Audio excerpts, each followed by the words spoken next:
అందరికీ నమస్కారం. మన మహాభారత కథల సిరీస్కి స్వాగతం.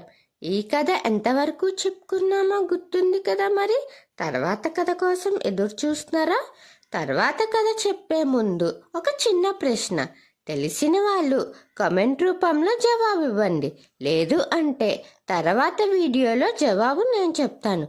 మన భారతదేశానికి భారతదేశం అనే పేరు ఎలా వచ్చింది?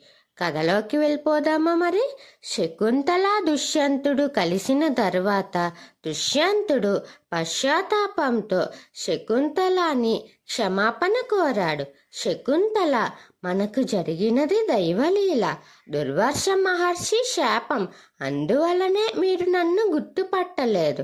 కానీ ఇప్పుడు ప్రతిదీ స్పష్టమైనది. అప్పుడు దుష్యంతుడు, నువ్వు నీ బాలుడు, నా జీవితం.